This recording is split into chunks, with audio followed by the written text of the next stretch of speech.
Good morning all of you. कल केंद्र सरकार ने भारत में आम बजट पेश किया।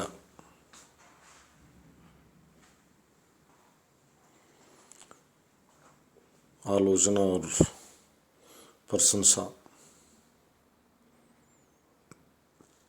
बजट को प्रोग्रेसिव जनहितैषी हमेशा सत्ता पक्ष द्वारा बताया जाता है, विरोधी पक्ष द्वारा घोर आलोचना की जाती है। ये हमारे राष्ट्रीय राजनीति का चेहरा है, नया नहीं पुराना है। ज़्यादातर बजट शुरू से ही कॉरपोरेट ओरिएंटेड होते हैं। मैं ज़्यादा उस बात में नहीं जाऊँगा, कोई भी दल पेश करे, कि पूंजीवादी व्यवस्था में ऐसा ही होता है कि वो पार्टियों फाइनेंसिंग करते हैं, संपर्क बढ़ाते हैं और अपने पक्ष में नीतियाँ बनवाते हैं, और वो लोग हंसकर बना भी देते हैं उनके पक्ष में। इसमें कोई दो राय नहीं। वोट लेते टाइम सबके साथ हंसते हैं, सभी को अपना कहते हैं, पर जीतने के बाद भारतीय राजनेता उन लोगों से नज़दीकियाँ बढ़ाते हैं, दूरी घटाते हैं।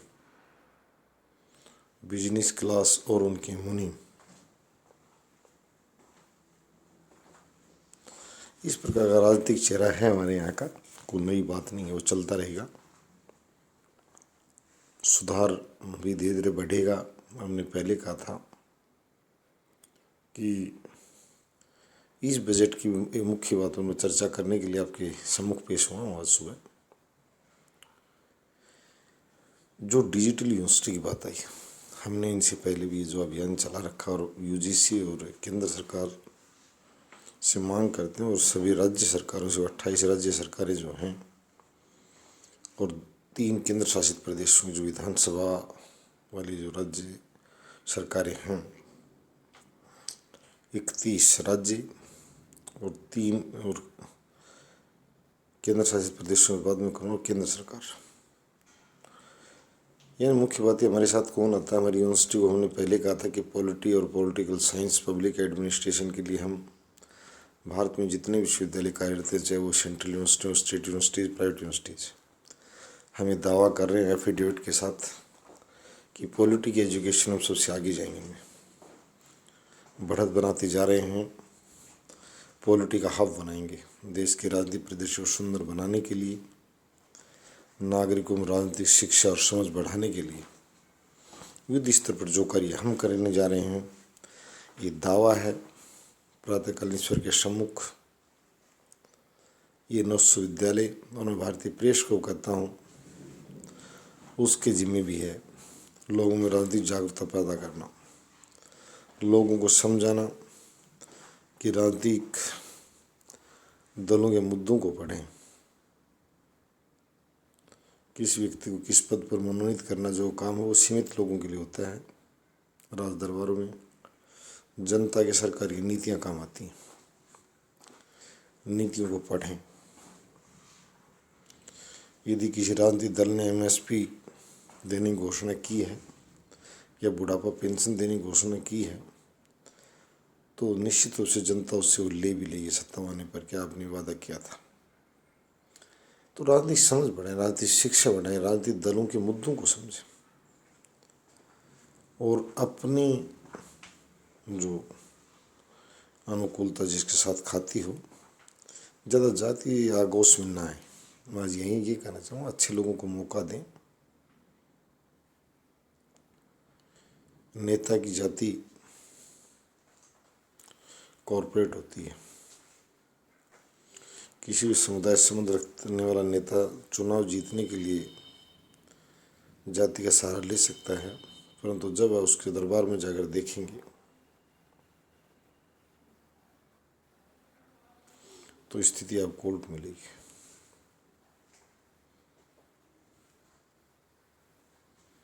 वो पनाहगार किन लोगों का बनता है? दौलतमंद लोगों का बनता है, उनके धंधे पनपाने में, बढ़ाने में, और उनसे नीतियाँ बनाने में और नज़दीकियाँ बढ़ाने में। हमारे नेता जनता से नज़दीकियाँ कम बढ़ाते हैं। जीतने के बाद में चुनाव के दौरान हो सकता है बीच में जाना पसंद करें। यहाँ कोई आम नहीं, सभी खास। अपना नाम को कुछ भी निकाल ले, सभी खास। मैं ये बता देना चाहता हूँ, यह न कोई नेता दलित है, न कोई पिछड़ा है, न कोई आम है, सभी खास, वीआईपी चकाचौंध। तो मैं यही कहूँगा, ये बातें चलती, मैं राजनीतिक दर्शन से बता रहा हूँ, नेताओं को सिखा रहा हूँ कि भैया आप लोकतंत्र में अपना जो मोल्ड और संस्कृति बदलें। आम बने, आप आम बने नहीं हैं।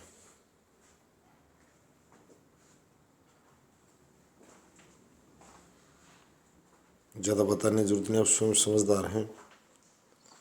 ज़्यादा बताना उचित भी नहीं होगा। और भारतीय प्रेस को कहता हूँ कि चुनाव के दौरान जातिगत आंकड़े पेश नहीं करें। इसके लिए मैं शेड्यूल प्रेस कहूँगा उसे, अगर इस तरह की बातें कोई लिखेगा उसकी पत्रकारिता की मैं घोर आलोचना करता हूँ, और उसको गिरा हुआ पत्रकार और उसकी प्रेस को गिरी हुई पत्रकारिता कहूँगा। चुनाव के जन मुद्दों को बताएं कि अमुक दल, अमुक राजनीतिक दल का मुद्दा क्या है, खूब डिबेट कीजिए। कल जब दो एंकर मैंने देखा अंग्रेजी में आपस में, एंकर और नेता दोनों बोलते बोलते, इंग्लिश कल्चर, जहाँ कहते हैं कि ओपन माइंडेड कल्चर जिसे बोला जाता है, कि वो पहनने और बोलने और सामाजिक हाव भाव सब में ओपन हो जाते हैं, उन पर कोई किसी तरह की बंदिश नहीं होती, ओपन सोसाइटी बोलते। फिर वहाँ से जाति की शुरुआत की उन्होंने, और मुझे बड़ी निराशा हुई इस बात की। मुद्दों पर चर्चा कीजिए। सबसे अच्छी योजना जो सरकार की लेकर आई, मैं उस बात को कहना चाहता हूँ, हमसे जुड़ी हुई है, हमारे बच्चों से जुड़ी हुई है। ई शिक्षा, ई स्कूलिंग, ई यूनिवर्सिटी, जो डिजिटल यूनिवर्सिटीज़ की जो बात है, 1200 चैनल, 200 चैनल जो बताया गया, यानी डिजिटल टीचिंग।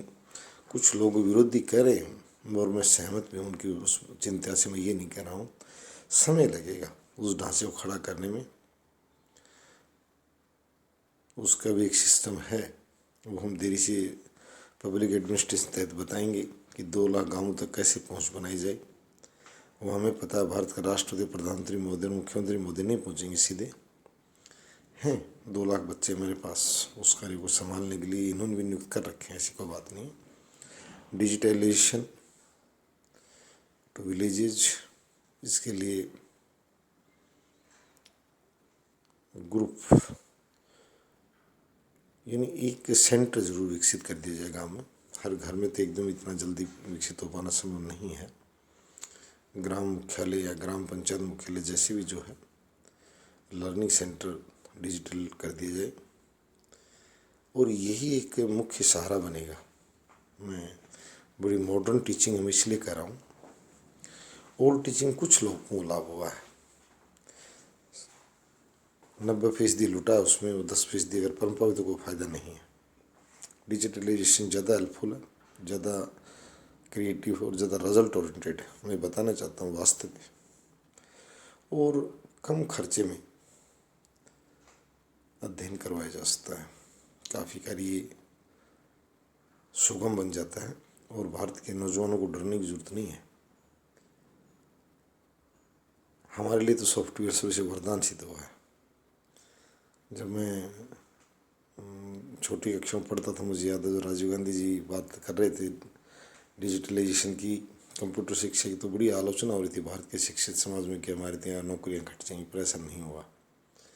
भारत सॉफ्टवेयर का हब बना वर्ल्ड का, और इस जो ई स्कूल की कंसेप्ट है, इसको अप्रिशिएट करने में 2 करोड़ जो भारत में जो शिक्षित में शिक्षक हैं हमारे ट्रेंड नेट और पीएचडी होल्डर्स को, तो मैं सबसे पहले कहूँगा कि वो आई महिलाएं, वो उससे पहले, क्योंकि कल भी रजिस्ट्रार जो राजस्थान में मेरी बात हो रही थी कोऑपरेटिव सोसाइटीज़ की, तो वहाँ से मैडम ने बताया कि पहले सर उनको एक बार इकट्ठी तो करो, उसके बाद में हम आकर उनकी आगे की प्रोसेस को स्टेप अप दे देंगे यूनिवर्सिटी के लिए, फिर उनकी इकट्ठी करें। तो मैं ये कहता हूँ कि जो जितने भी नेट और पीएचडी धारक eligible for college teaching, JBT, DEd, BEd, MEd, school teaching जो भी हैं, वो सभी एक बार इस पावन कार्य को आगे बढ़ाने के लिए चैनल पर आ जाएं, कोहड़ पहुँच जाएँ, चैनल पर अपने को रजिस्टर्ड कर लें। ये मैंने पहले बता दिया था कि इस काम को बहुत जल्दी शुरू कर दिया जाएगा, आप जल्दी एक बार इकट्ठे हो जाइए। उसके बाद में ऐसी कोई बात नहीं, चारों तरफ से सहमति मिलती जा रही है, सहयोग मिलता जा रहा है, ये चीज़ चली जाएगी। जो हमारा मिशन वो पूरा होने जा रहा है, कोई ऐसी बात नहीं। तो जितनी भी फीमेल टीचर्स हैं वो जल्दी से जल्दी चैनल पर इकट्ठे हो जाएं, ताकि फीमेल एजुकेशन को, वुमेन एजुकेशन को और बूस्ट दिया जा सके, वुमेन एम्प्लॉयमेंट को भी, एम्पावरमेंट को भी। तो इस चीज़ लिए चल रही है, और जल्दी से जल्दी जुड़ें इससे। जितने भी डीएड, बीएड, नेट और पीएचडी धारक जितनी जल्दी इकट्ठे होंगे उतनी जल्दी इसका लिस्टोन जो है वो, इसकी स्थापना करके इस काम को शुरू कर दिया जाएगा। संसाधनों की चारों तरफ से आवाकौरी को मनाही नहीं है। धन्यवाद।